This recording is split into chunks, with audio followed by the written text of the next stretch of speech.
Kita di sini kepada Ustadz dipersilakan. Atau baik, nggak usah. boleh? Kencang.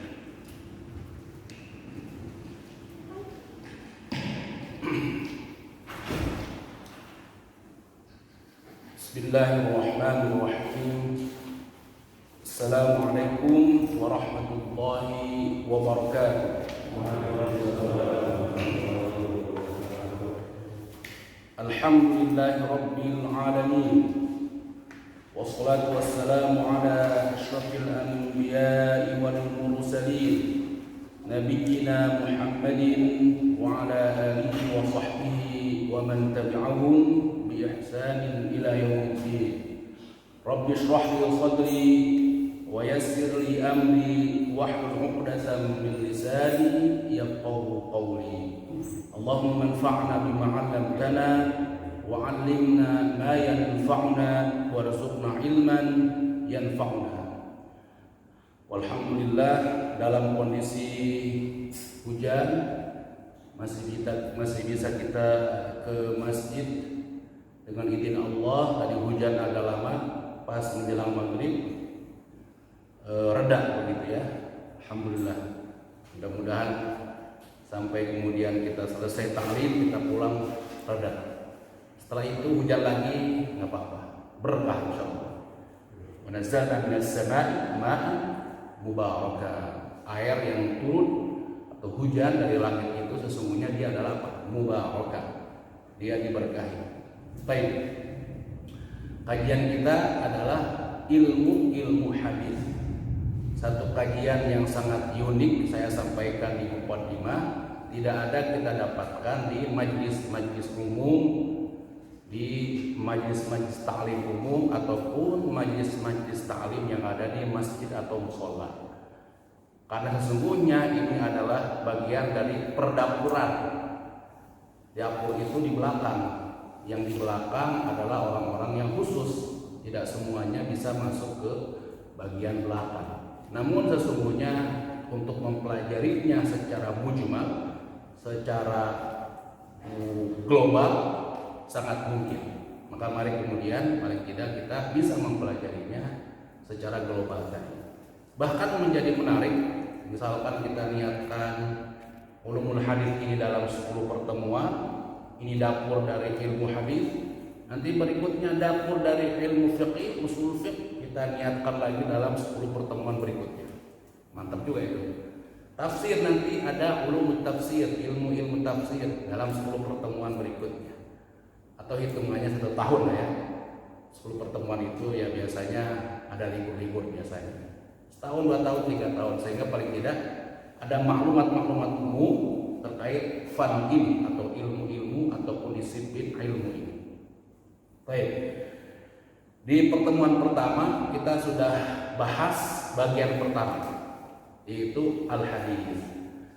Nah, ini adalah satu pelajaran yang tentu berbeda dengan kajian-kajian tematik, baik dalam hadis sendiri ataupun dalam tafsir yang sifatnya maudhu'iyah atau tematik.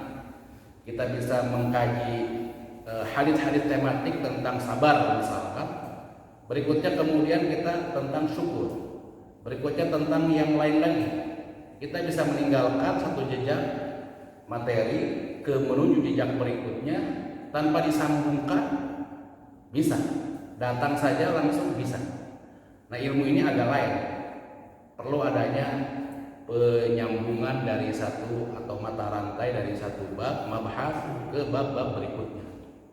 Maka barangkali ada yang tidak hadir, izinkan saya untuk pelajaran ulumul hadis ini ya barangkali 5 menit lah begitu ya. 5 menit untuk kita memurojaah apa yang sudah kita kaji. Tentunya dengan singkat begitu ya. Di pertemuan pertama kita belajar tentang ilmu hadis, lebih khusus tentang cakupan ilmu hadis. Ada berapa cakupan? Ada 4. Imma pertama adalah qaulun, ucapan Nabi. Imma yang kedua adalah fi'lun, perbuatan Nabi. Imma yang ketiga adalah taqrirun, persetujuan Nabi. Ima lagi berikutnya adalah wasfun atau sifat Nabi. Kita persingkat keterangannya. Contoh ucapan Nabi. Nabi berucap kepada Amr ibn Salamah, seorang anak kecil, ketika akan makan. Nabi mengajari adab-adab makan. Di antaranya apa kata Nabi? Ya ghulam, samillah wa kul biyaminik wa kul mimma yalik. Wahai anak kecil, kalau mau makan pertama baca basmalah, kemudian makan dengan tangan kanan, dan makanlah makanan yang dekat dengan kamu. Ini ucapan Nabi. Maka hadisnya sahih dalam Al-Bukhari. Apa contohnya perbuatan Nabi? Nabi melakukan sesuatu, sahabat menyaksikannya, diriwayatkan oleh sahabat. Jadi ucapannya ucapan sahabat. Namun tetap ini disebut hadis. Karena apa? Ujung-ujungnya, pangkalnya adalah Nabi. Yang diucapkan oleh sahabat adalah perbuatan Nabi. Beda dengan sahabat mengucapkan sesuatu tapi tidak disandarkan kepada Nabi. Nanti ada bagian bawahnya. Itu apa? Lain lagi. Ini ucapan sahabat tapi disandarkan kepada perbuatan Nabi. Maka kalau ini adalah hadis. Kenapa? Ujung-ujungnya, pangkalnya adalah Nabi. Seperti apa contohnya? Kemarin kita contohkan hadis tentang wudunya Rasulullah. Yang mengucapkan sahabat, yang mencontohkan Nabi. Wudu adalah perbuatan. Nabi membasuh ini adalah perbuatan. Maka ini juga adalah hadis. Cakupan yang ketiga apa kemarin? Takrir, persetujuan Nabi. Nabi melihat sesuatu yang dilakukan sahabat, Nabi mengiyahkannya, tidak mengingkarinya. Maka ini juga hadis. Perbuatan Nabi yang diucapkan oleh sahabat, diriwayatkan oleh sahabat saja hadis. Perbuatan sahabat yang Nabi iyahkan saja adalah hadis. Apalagi ucapan perbuatan Nabi yang diriwayatkan oleh sahabat, kebalikannya lebih sangat berhak untuk disebut hadis. Jadi takrir kelakuan siapa? Kelakuan sahabat. Baik Nabi ketika ada disaksikan oleh Nabi, seperti orang-orang Habasyah yang berlatih perang di masjid, Nabi tidak mengingkarinya. Atau Nabi ketika enggak ada, seperti sahabat yang dalam peperangan sering mengimami, surat yang dibaca adalah surah Al-Ikhlas sampai kepada Nabi tidak mengingkarinya. Yang keempat cakupan hadis adalah apa? Wasfun, sifat-sifat Nabi, baik sifat yang sifatnya khalqiyah, fisik, ataupun khuluqiyah, akhlak Nabi. Baik. Nah, ini kita ceritanya baru belajar hadis. Pertemuan yang kedua kita akan mengkaji, ini banyak tapi kita singkat, irisan-irisan dari hadis itu sendiri. Ada irisan-irisannya. Ya, kurang lebih ada beberapa. Baik. Yang pertama apa? Ada sunnah. Tadi saya di awal pakai al. Memang bahasa Arab pakai al. Ini saya agak sedang dimasukkan ke dalam bahasa Indonesia lah. Al-nya dihilangkan. Langsung sunnah saja. Biar lebih pendekatannya lebih terasa, nggak pakai as-sunnah tapi sunnah. Ketika terjemahin juga lebih gampang. Sunnah. Jadi kembali ke asal katanya dulu sebelum dia ada kemasukan al. Yang pertama adalah sunnah. Apa itu sunnah? Kalau secara bahasa adalah at-thariqah, perjalanan atau asil. Sunnah Nabi, perjalanan Nabi. Ini secara bahasa. Secara istilah apa? Hiya bimakna al-hadis. Ini sama maknanya sunnah dengan hadis. Lagi-lagi nanti kemarin kita kaji ya, sunnah kalau dikaitkan dalam ilmu hadis, memang hadis adalah sunnah adalah hadis yang disandarkan kepada Nabi berupa ucapan, perbuatan, persetujuan Nabi ataupun sifat Nabi. Namun kembali lagi kita sudah sampaikan ada sunnah juga dalam artian apa?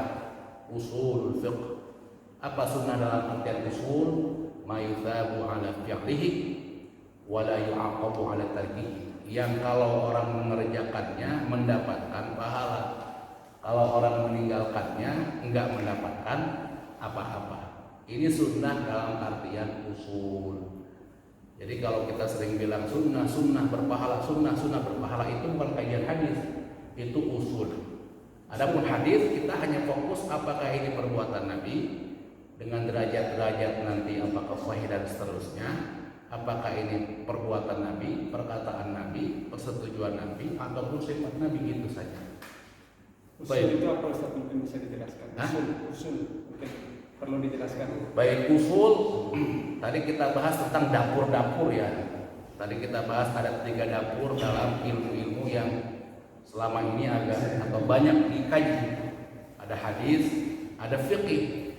Nah, kalau fikih dapurnya itu namanya usul fiqh. Contoh misalkan dalam fikih kita tahu sholat 5 waktu itu adalah wajib ya. Ini sebelum kita tahu maklumat dasar ya, bahwa itu semua dari kita orang beriman, orang Islam kan tahu sholat yang wajib itu 5 waktu kan begitu. Dari mana sebetulnya sholat yang wajib itu 5 waktu sehingga yang lain-lain disimpulkan sunnah? Itu kan kita tahunya karena kita lahir dalam keadaan muslim. Itulah maklumat yang sangat dasar yang kita tahu kan begitu. Di balik itu sebetulnya ada proses-proses yang dilakukan oleh ulama. Prosesnya pertama tentang sholat 5 waktu, bahwa sholat yang wajib itu adalah 5 waktu. As-sholat al-maktubah, yang termaktubah, yang terwajibkan adalah 5 waktu saja. Tidak ada yang diwajibkan kecuali yang 5 waktu. Ada satu riwayat yang lain, makanya ketika ada riwayat-riwayat yang lain tentang Idul Fitr, tentang sholat-sholat hatta, sholat witir, sholat duha dan lain sebagainya, sesungguhnya itu adalah kesunahan-kesunahan. Nah, sholat yang 5 waktu ini kalau kita lihat misalkan di antara dalilnya dalam Al-Quran misalkan ada ayat aqimus sholat wa atuz zakat. Kita ambil satu potongan awal, ada kalimat, ada kata apa? Aqimus sholat. Itu artinya apa? Dirikanlah sholat. Aqimu itu dirikanlah, bentuk perintah. Perintah itu kalau di dalam ilmu usul, ada ilmu usulnya nih. Perintah itu namanya al-amr. Kaidahnya al-amr yaqtadi al-wujub illa ma dalla ad-dalil ala khilafih. Segala perintah itu hukum asalnya itu menunjukkan kewajiban, kecuali kalau ada dalil-dalil yang berseberangan dengan itu, yang menurunkan derajat itu. Tentang sholat 5 waktu, setelah itu kumpul, nggak ada dalil yang kemudian menurunkan bahwa itu adalah hukumnya tidak wajib. Nah, kata aqimu tadi fi'il amr kaidahnya, sehingga kemudian nggak ada lagi dalil yang lainnya, sehingga tetap hukum asalnya dia adalah wajib. Nah, proses-proses ini disebut dengan atau bagian kecil lah dari proses usul.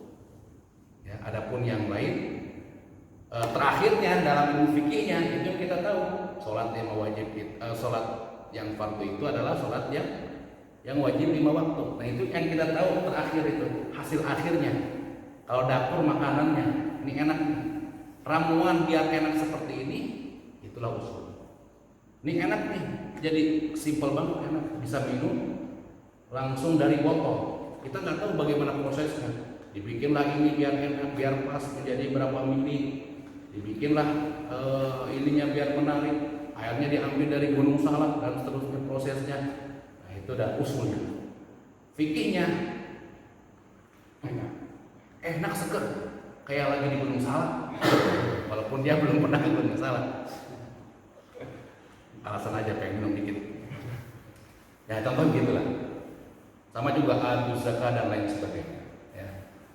Maka nanti boleh lah setelah ini nanti dapur-dapur lah, kita bicara dapur-dapur, perdapuran hazanah-hazanah keislaman. Bolehlah kemudian kita lanjutkan nanti tahun depan lah saya.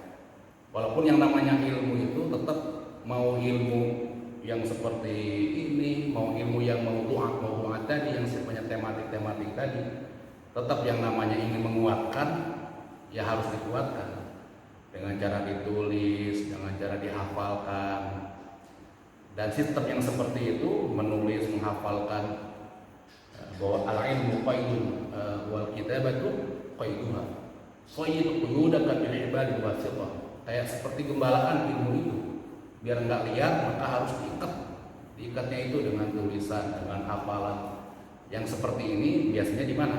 Ya di perkuliahan, memang di perkuliahan ataupun di pesantren, ataupun kalau model seperti kita daurah namanya. Jadi nanti setiap 5 pertemuan ujian, misalkan begitu kan. Pada lari semua. Yang biasa begitu tahsin, nah kayak gitu tuh. Bahasa Arab, nah model-modelnya begitu tuh. Nah biasanya kalau udah begitu ada namanya sunnatul tamhid, sunnah pengurangan. Berkurang gitu kalau begitu, dari mulai tadinya berapa orang terus mungkin jadi 10, jadi 5, jadi 1. Saya zaman belum menikah atau awal menikah kalau nggak salah, dulu saya semangat tahsin, udah bapak-bapak ada 3 kelompok sampai bahasa Arab. Jabal Anwar dulu ada bahasa Arab tuh 20 orang kalau nggak salah. Ya karena nggak bisa pengen lanjut ke bab berikutnya kalau bab sebelumnya nggak kuat. Walaupun saya juga nggak pakai ulangan-ulangan, nggak ada. Pokoknya biar kelihatan nih ada kuat apa enggak nih, gitu aja. Akhirnya ya berkurang, hingga ujungnya privat sama saya ada sebulan. Ini mungkin nggak terlalu begitulah ya. Paling tidak maklumat umumnya insya Allah kita mengetahui. Jadi sunnah tadi, kalau sunnah sama percis dengan hadis. Tapi kembali nanti ada sunnah dalam pengertian usul. Nah, yang kedua khobar. Kalau khobar apa? Al khobaru a'ammu minal hadis. Am artinya umum. A'am itu ismu tafdhil, menunjukkan lebih umur. Ada more begitu ya. Apa itu namanya? Degree itu. Lupa lagi saya dalam bahasa Inggris.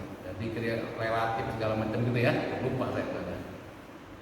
Menunjukkan lebih umum dari hadis. Kenapa? Fayutlaqu ala ma udhifa ila Nabi sallallahu alaihi wasallam wa ala ma udhifa ila ghairihi. Khabar itu kabar gampangnya begitu kabar. Kabar dari mana? Bisa kabar dari Nabi, bisa kabar dari sahabat, bisa kabar dari tabi'in, bisa kabar dari teman, kabar kita artikan kabar. Tapi kemudian juga berarti ya kabar juga berasal dari Nabi. Kalau kita bicara hadis ya, kalau secara hakikatnya memang dia lebih umum. Kalau ada kata khabar berarti lebih umum. Bisa juga termasuk dari Nabi. Tapi kalau sunnah, Nabi jelas. Sunnah dengan hadis jelas itu adalah Nabi. Kalau khabar lebih umum. Nah makanya di dalam periwayatan hadis itu ada kalanya, ada beberapa kata yang memang mewakili mustalah atau istilah itu sendiri. Seperti kalau hadis Nabi dengan riwayat haddatsana, kalimat-kalimat kata kerjanya sudah mewakili, sudah menguatkan bahwa sesungguhnya ini adalah hadis. Haddatsana, apa haddatsana artinya? Sahabat, terus periwayatan haddatsana, kadang dengan kata haddatsana dari kata hadis, berucap kepada si fulan, nah, kalimatnya haddatsana atau asal kata dengan hadis. Nah khobar juga sama. Misalkan ini saya sedikit ambil dalam takhrij hadis, contoh saja lah ya. Contoh haddatsana Abdul Aziz Abdullah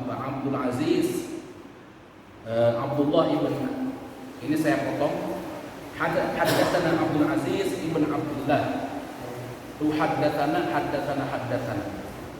Apa bunyi hadisnya? Sampailah kemudian ke perkataan Nabi, man as'adun nasi bi syafaati yaumil qiyamah. Intinya adalah siapa orang yang paling bahagia mendapatkan syafaat pada hari kiamat. Nah, apa kata Nabi? Atau ada yang bertanya, apa kata Nabi? Jawaban Nabi, man qala la ilaha illallah khalisan min qalbi, dalam Sahih Bukhari.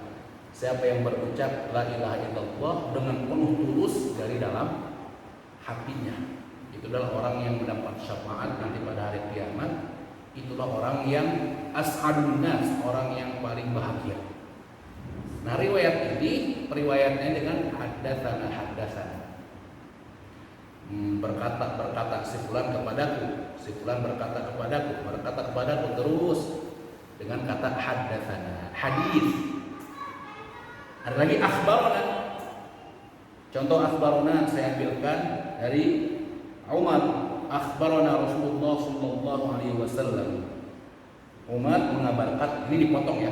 Kemarin kan kita bahas bahwa dalam sanad bukan banyak terus nama-nama, mungkin ada 10 orang. Ini dipotong saja. Akhbarana Umar atau akhbarana Umar akhbarana Rasulullah sallallahu alaihi wasallam. Ini dari Umar. Umar mengabarkan, Rasulullah mengabarkan ayyakuna minat tabi'in yuqalu lahu Uwais. Bahwa di antara tabi'in itu kata Nabi ada seseorang bernama Uwais.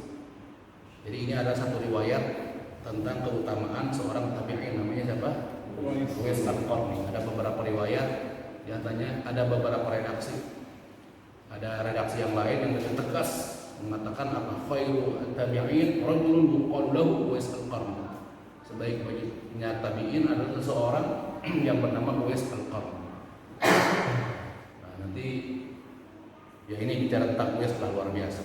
Orang yang tabi'in yang dinyatakan paling baik. Ya. Maka patokan kebaikan itu apa sebetulnya? Ya pengamalan. Sekali lagi bukan ilmu. Ilmu menjadi pondasi. Tapi kalau kemudian ilmu pondasi tadi tidak menghadirkan buahnya, berbuah amal, maka ya untuk apa? Maka sesungguhnya kalau bicara ilmu itu, kemarin saya sedih banget. Tentu kita bersedih semua ya. Ada seorang kiai besar namanya Kiai Abdullah Syukri Zarkashi, meninggal kemarin. Jadi saya lihat video-video ya apa namanya, saya update langsung nih di sana. Gontor TV udah belum keluar juga. Baru kemarin saya lihat yang keluar penuh ya, agak beritanya agak panjang. Karena saya cari-cari di YouTube, saya ketik, akhirnya yang ketemu ada seorang Ustaz alumni Gontor juga, Ustaz Lukman namanya, mungkin kenal ya, di Kalimantan itu. Beliau di depan santrinya bicara tentang kesaksian beliau tentang Syukri Zarkashi. Banyak poin-poin lah begitu ya. Saya nangis lah mendengarinya pokoknya. Karena saya juga pernah bertemu dengan beliau. Apa kata beliau? Syukri itu ilmunya. Ini bukan berarti secara bohir lah ya, secara bohir. Ilmu orang kita nggak tahu. Ada kalanya orang memperlihatkan ilmunya sedikit, ada kalanya. Di balik itu ilmunya banyak. Jadi Syukri itu ilmunya, jurus-jurus ilmunya nggak banyak. Tapi satu ilmu, pondasinya kuat, cabangnya kuat. Falsafah ilmu itu kuat, gitu. Biasanya tuh kalau di Gontor begitu. Nggak banyak-banyak. Bahkan ilmu berupa perkataan ulama saja dengan amalan yang kuat, kita ngedengerinnya malu. Jangankan perkataannya, orang-orang saja, orang yang mungkin dia ilmunya nggak ada, dia punya satu prinsip hidup yang kuat begitu ya. Mungkin ada kiai harismatik segala macam, kita datang, kita kedengerin itu kata per kata, huruf demi huruf kita dengerin dari dia kan begitu ya. Kita dengerin, kok menancap banget ke kita gitu ya. Mungkin dia ilmunya nggak banyak, tapi itu menjadi pondasi yang kuat. Ustaz Arifin ya, kalau itu Ustaz Arifin, kalau kata teman saya yang suka hadir, beliau muhibbinnya Ustaz Arifin nggak banyak-banyak. Kalau bicara tentang kesunahan harian saja, itu aja kesunahan harian. Dan dia juga tidak mengaku seorang kiai besar ilmu banyak, enggak, Timur Tengah enggak juga. Tapi luar biasa orang, dia seorang yang harismatik, semua juga taklim kepada dia. Karena walaupun yang harian, ini kan berat juga harian, siapa harian itu secara ilmu mungkin enggak biasa saja, dasar barangkali. Tapi secara pengamalan luar biasa. Bicara zikir ya kan, bicara tahajud, bicara duha, puasa Senin Kamis, wah berat banget itu. Dan lain-lain sebagainya, gitu ya. Tadi ngomongin apa ini? Jadi jauh ke sana ya? Khobar. Uwais al-Qarni ya. Jadi jauh ya. Ngomongin Uwais al-Qarni, jadi kemana-mana. Jadi Uwais al-Qarni itu nanti diantara, kenapa disebutkan khairut tabi'in? Karena ada sesuatu as-sabat fil qalb, sesuatu yang kuat dalam jiwanya, dalam pengamalannya. Karena kalau disebut tabi'in, ada orang-orang yang besar pembesar tabi'in yang secara keilmuan, Al Hasan Al Basri dan lain sebagainya. Sama halnya dengan siapa? Sama halnya dengan Abu Bakar. Abu Bakar secara periwayatan bukan orang yang paling banyak meriwayatkan hadis. Tapi kata Ibnu Rajab Al-Hambali, kenapa kata Ibnu Rajab, "Ma faqwa Abu Bakar ashabahu." Abu Bakar itu tidak melebihi sahabat-sahabat yang lainnya, jadi dikatakan lebih dari sahabat-sahabat yang lainnya, kecuali karena apa? Sesuatu yang menancap di dalam hatinya. Nah, kalau jauh-jauh barangkali kita nggak melihat sahabat dengan tabi'in, saya syukuri. Ya. Ilmu satu tentang satu falsafah itu menancap, sehingga kalau ceramah itu kita semua malu lah gitu ya. Kalau saya berpusat-pusat, makanya kata Pak Gus Bah itu kalau kiai itu nggak usah pakai dalil, ada benarnya juga. Kalau kiai nggak usah banyak dalil, kiai itu nggak pakai dalil udah langsung, karena apa? Dalilnya udah dalam otaknya. Kalau saya kan bukan kiai, maka saya berpusat-pusat kalau saya harus banyak menghafal dan lain sebagainya. Jadi itu khobar a'am minal hadis. Kata intinya begitu, kata kesimpulannya al-khabaru a'ammu minal hadis. Khabar lebih umum dari hadis. Tentang Uwais Al-Qarni tadi, periwayatnya kalimat redaksi periwayatannya apa? Akhbarona telah mengabarkan. Artinya ada kalimat akhbarona. Kalau konteksnya itu Nabi, ucapan Nabi, maka sesungguhnya ini adalah hadis. Namun khobar sendiri lebih umum. Maka boleh kita mengatakan mengabarkan akhbarona, kita boleh mengatakan itu karena dia umum, lebih umum. Ya, TV1 mengabarkan boleh aja. Ya. Baik. Sama ada mutanya. Asar, berikutnya asar. Asar itu secara bahasa artinya apa? Jejak. Asar jamaknya asar, jejak. Al-asaru ma udhifa ila sahabati aw tabi'in min qawlin aw af'al. Wa idza mawlida bihi ma udhifa ila nabi fala budda an yakuna muqayyadan. Fayuqal fil asar 'an nabi sallallahu alaihi wasallam. Ada berikutnya asar. Kalau asar dia lebih umum juga. Bisa nabi, bisa sahabat, bisa juga tabi'in. Tapi khususnya kalau disebutkan asar, sesungguhnya asar itu adalah untuk sahabat. Asar sahabat, ada asar dari sahabat, ucapan sahabat, perbuatan sahabat. Secara hukum asalnya kalau asar itu sahabat, secara hukum asalnya. Khobar tadi umumnya, khobar umum. Hadis khusus, hadis sunnah khusus. Asar biar gampang ngapalnya. Kalau asar itu sahabat atau tabi'in. Tapi boleh juga dinisbatkan kepada Nabi. Tapi harus ada takyidnya, harus ada pengikatnya. Pengikatnya apa? Ucapan al-asaru 'anin nabi. Ini asar dari Nabi. Jadi kata asar kalau nggak ada kata pengikatnya dari Nabi, maka ini kembali kepada hukum asalnya. Asar itu punya siapa? Punya sahabat. Ada asar, nggak ada kata nabinya, berarti ini kembali ke siapa? Sahabat. Nisbatnya kepada siapa? Sahabat. Karena hukum asalnya kalau Nabi tadi punya istilah khusus, imma dia mau sunnah, imma dia hadis, atau khobar juga boleh. Khobar dari Nabi. Jelas ya? Nanti lupa lagi. Ya kan maklumat dasar, namanya juga maklumat dasar. Maka nanti ingin menguatkan, silakan ditulis, rekamannya didengar lagi, ditulis, dihafalkan. Jadi itu sifatnya sunnah muakkadah ya, sunnah yang dikuatkan. Ya. Kalau di pesantren ya wajib dihafalkan wajib, tapi kita sunnah muakkadah. Yang jelas tentu semuanya ada faedahnya. Ya. Walaupun kita hanya pernah mendengar, tentu lebih berbeda dengan yang tidak pernah mendengar sama sekali.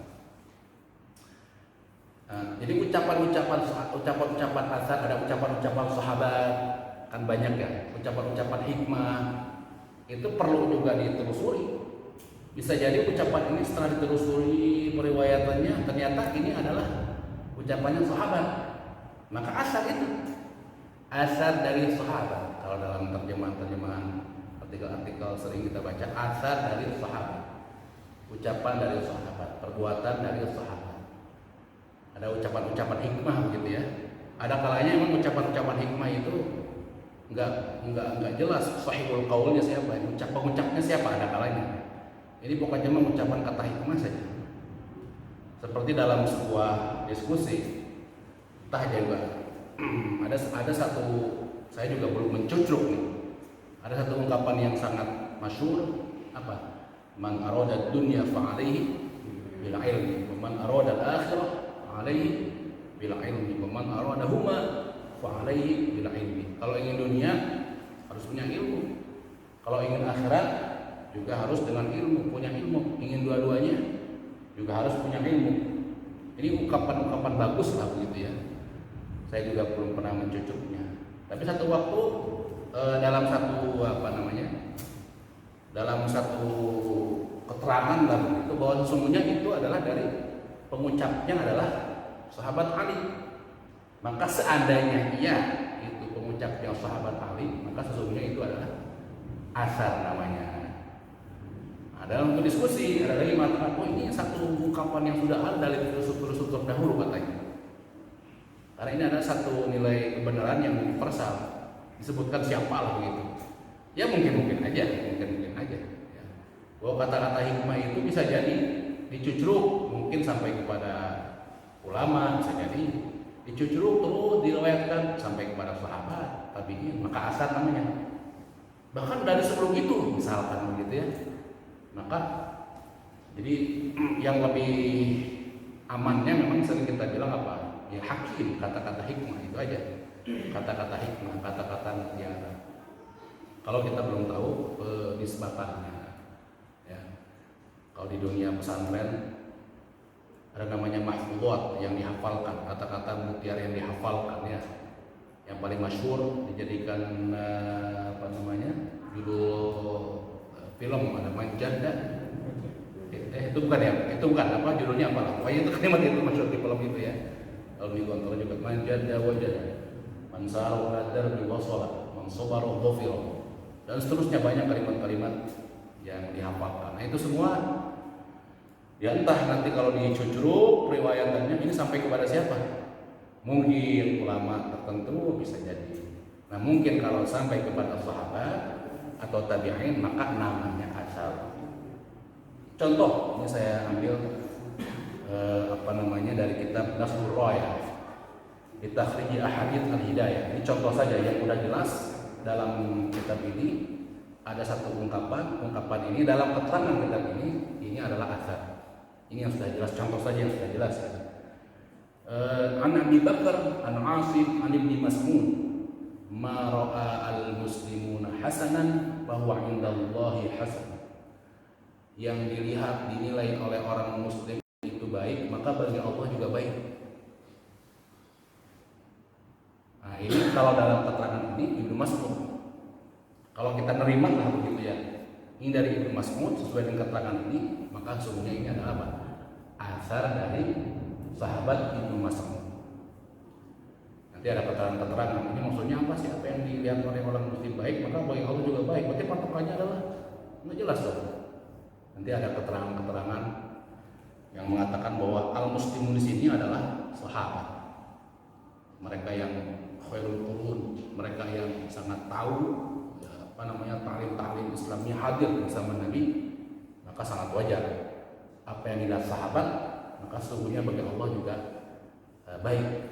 Artinya apa? Memang tingkat keilmuan dan pengamalan hadirnya dengan Nabi, melihat bagaimana ajaran Islam ini diamalkan, maka sangat wajar.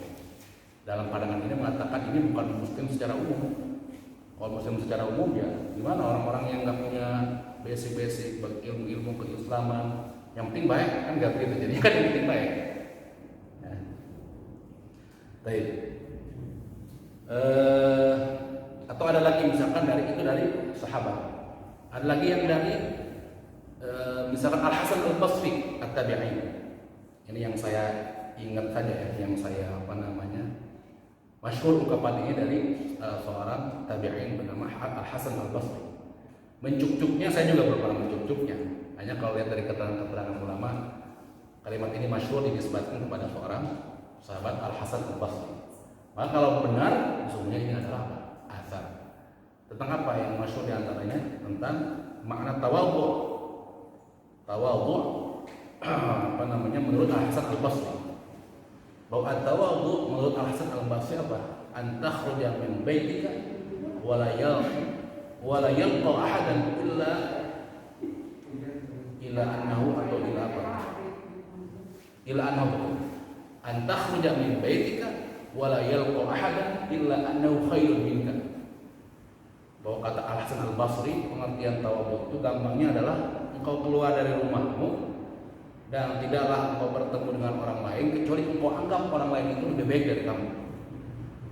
Artinya jangan sampai menganggap kita selalu lebih baik daripada orang lain dalam banyak hal. Nah, dari secara kualitas, bicara ibadah misalkan, secara kualitas kita nggak bisa menilai kita lebih baik, secara kuantitas pun nggak bisa. Saya dengan Habib Zaki, saya nggak tahu banyakkan mana. Mungkin sholat maghribnya sama-sama, tapi ternyata di rumahnya luar biasa. Saya jam 3 masih ngorok-ngorok lagi. Bangunnya pas adzan aja, oh subuh. Mungkin begitu. Saya nggak punya CCTV, Habib Zaki, dia juga nggak punya CCTV saya. Kayaknya sedih banget, Ustaz, belum tentu juga. Ternyata Habib Zaki jam 3, sudah mulai. Sholat, ya. Secara kualitas pun juga nggak bisa. Dan lain sebagainya. Ada keterangan yang lain di dalam bab tawadhu. Baik. Ini urutannya sama. Al-athar. Kemudian hadis qudsi. Satu lagi adalah al-hadits al-qudsi. Ada banyak istilah sebetulnya, tapi ini yang paling masyhur ya. Nanti ada namanya al-hadits al-ilahi, al-hadits ar-rabbani. Ada kadang menggunakan al-ilahi, ilahi itu Allah. Ada menggunakan rabbani, juga rabb adalah Allah.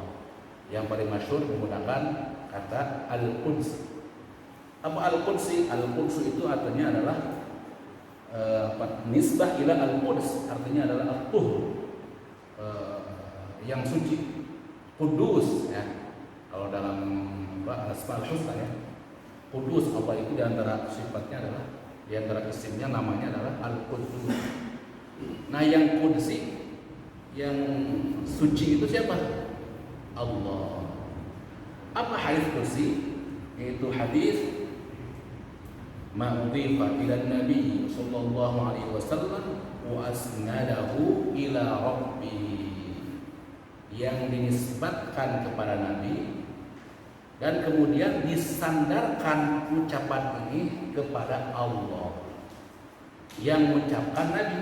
Namun kata Nabi, Allah berucap.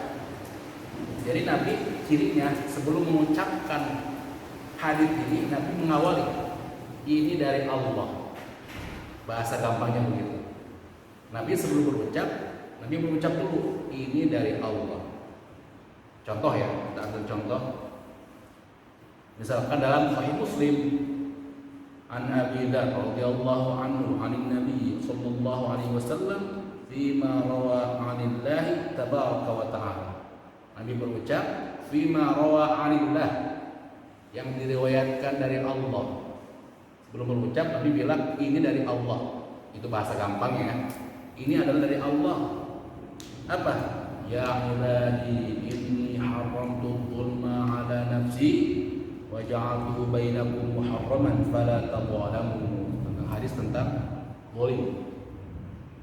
Dalam Muslim, dalam kemudian Riyadhus Shalihin juga ada, dalam Arba'in Nawawi juga ada.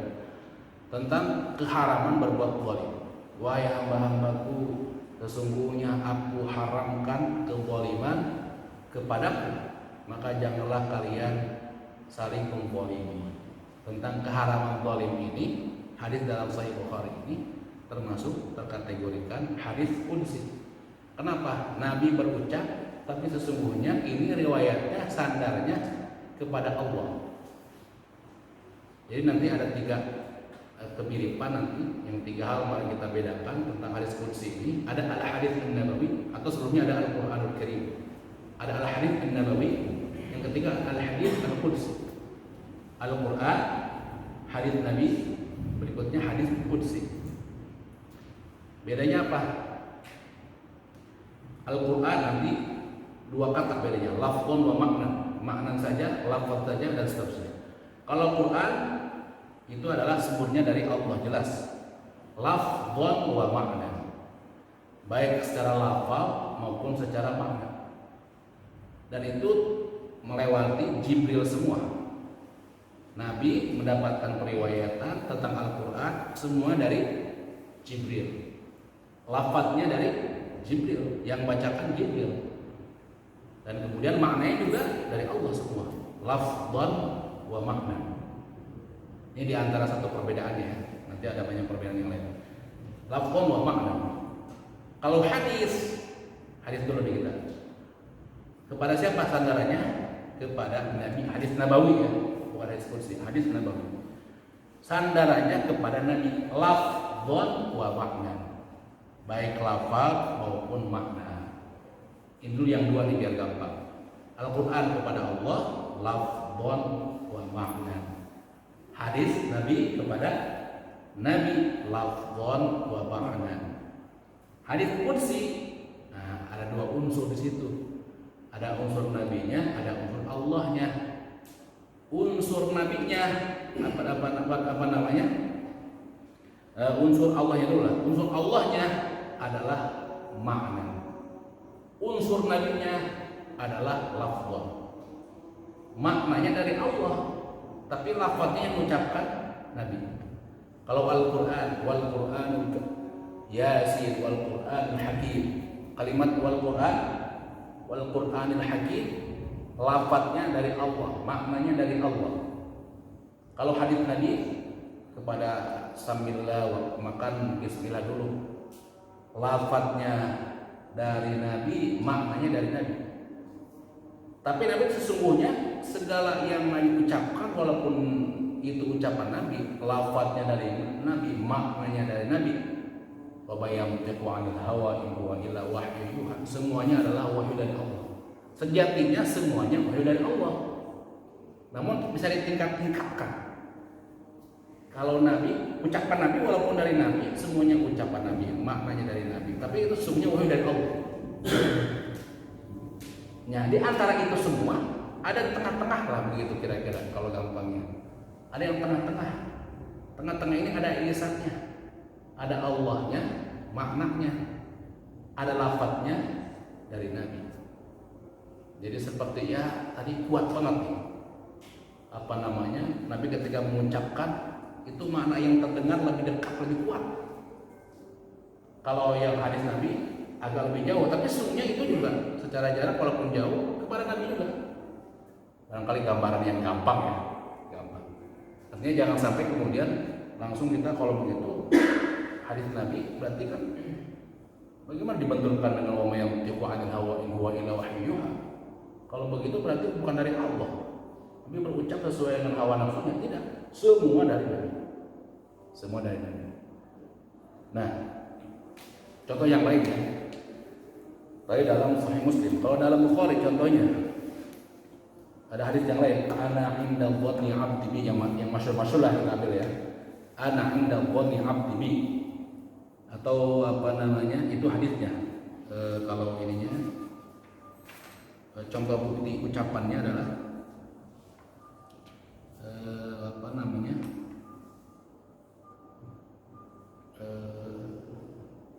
Aduh, saya ini nggak ini kan. Jadi sebelum Nabi berucap,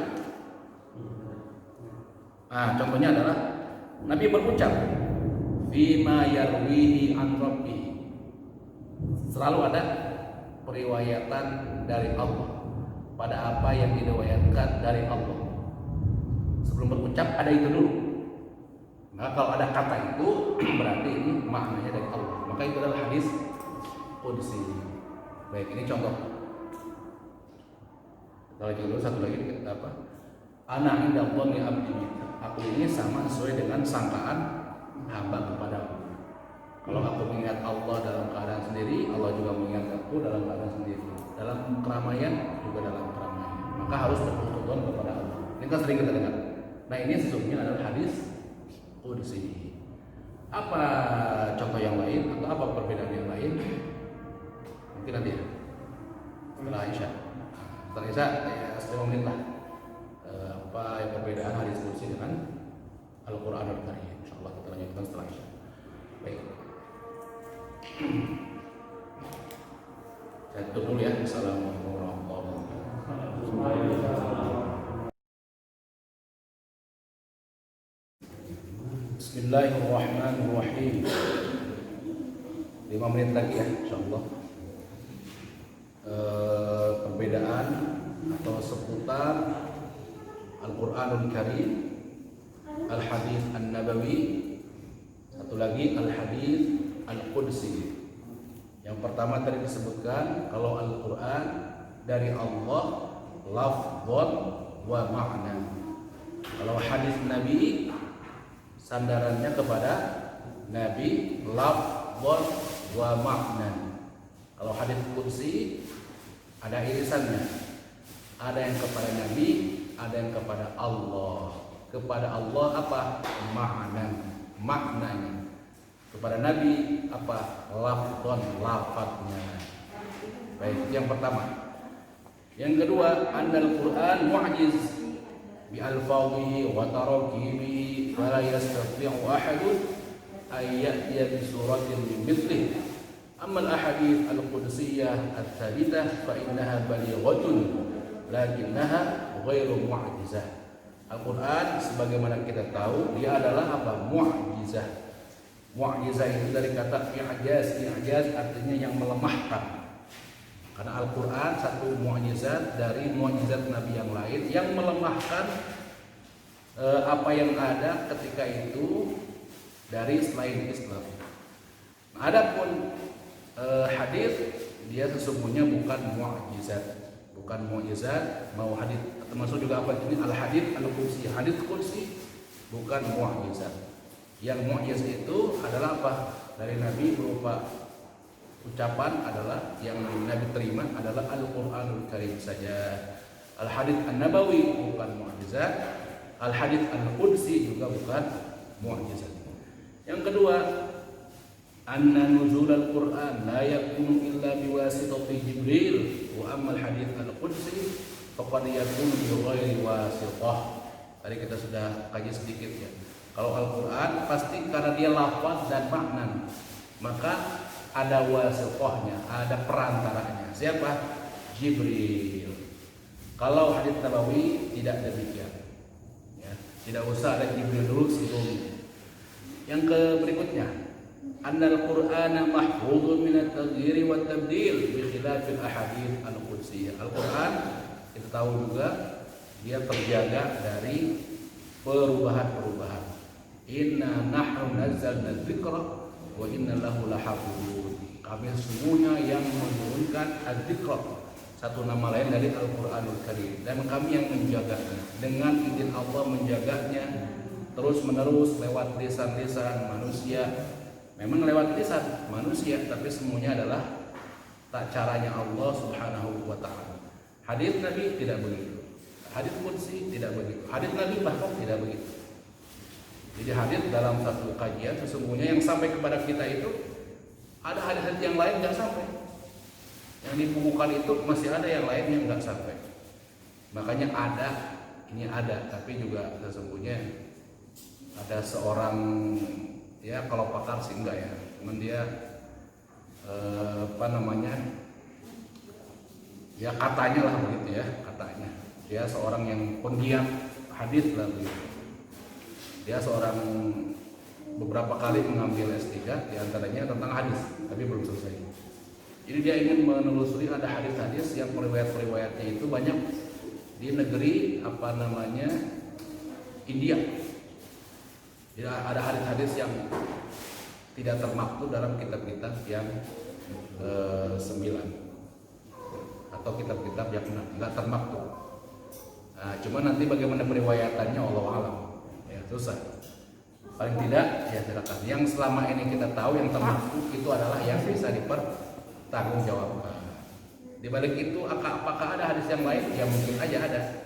Tapi secara periwayatannya gitu kita susah mempertanggungjawabannya. Paling enggak ya apa namanya, ya lebih hati-hatinya ya kita yang bisa dipertanggungjawabkan saja.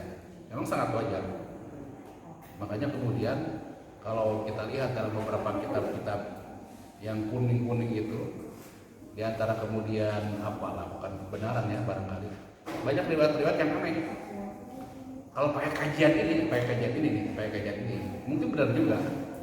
Karena hadis Nabi itu di luar dari yang itu masih banyak, sangat mungkin. Ya kalau memang kemudian saya tidak berani mengatakan iya apa enggak begitu ya. Tadi kalau dicucuk bisa jadi juga. Memang ada hadis mungkin dalam kitab ini dicucuk terus ternyata benar, ada juga. Bisa jadi. Namun kan kita awam lah, kita tidak paham, paling tidak menyalahkan kita enggak. Bisa jadi ada hadis yang lain, tapi kemudian untuk lebih amannya begitu ya. Lebih amannya ya yang sudah termuat, yang sudah ditakhrij oleh para ulama saja. Terakhir, Anal Quran muta'abbad bitilawatihi fahuwa alladhi yata'ayyanu atau tata'ayyanu qira'atuhu fi shalah. Bahwa Al-Quran jelas dia muta'abbad, dia membacanya saja adalah ibadah, dan dia adalah satu bacaan yang jelas dibaca di dalam salat, yaitu surah Al-Fatihah. Wa qira'atuhu ibadatun yuthbitullahu 'alaiha bi kulli harfin hasanah.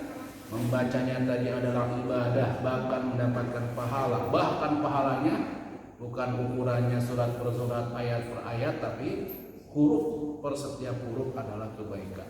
Wal hasanatu bi'asyri amsalihha. Satu kebaikan, satu huruf itu kalau Allah berkehendak maka Allah lipatkan menjadi 10, bahkan bisa berlipat-lipat.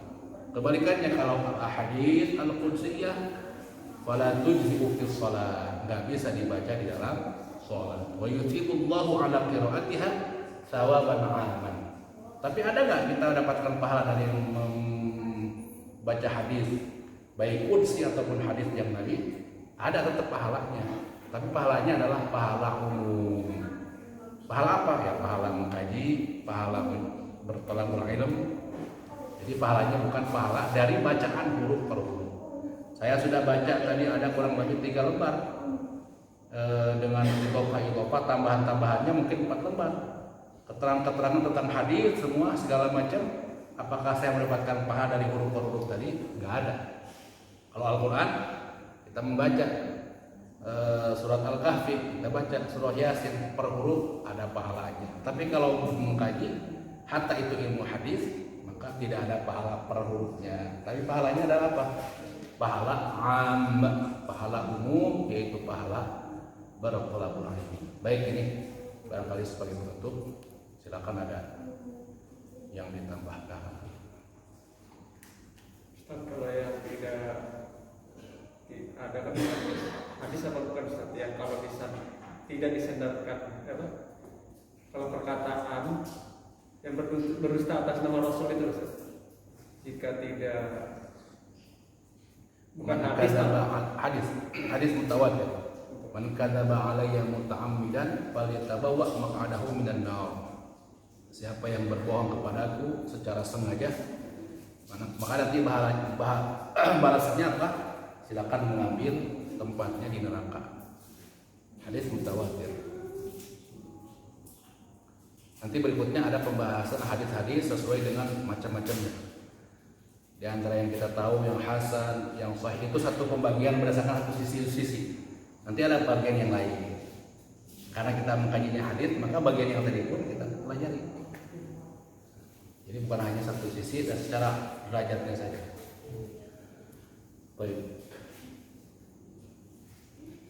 Cukup ya. Baik, kita akhiri kafaratul majlis. Assalamualaikum warahmatullahi wabarakatuh.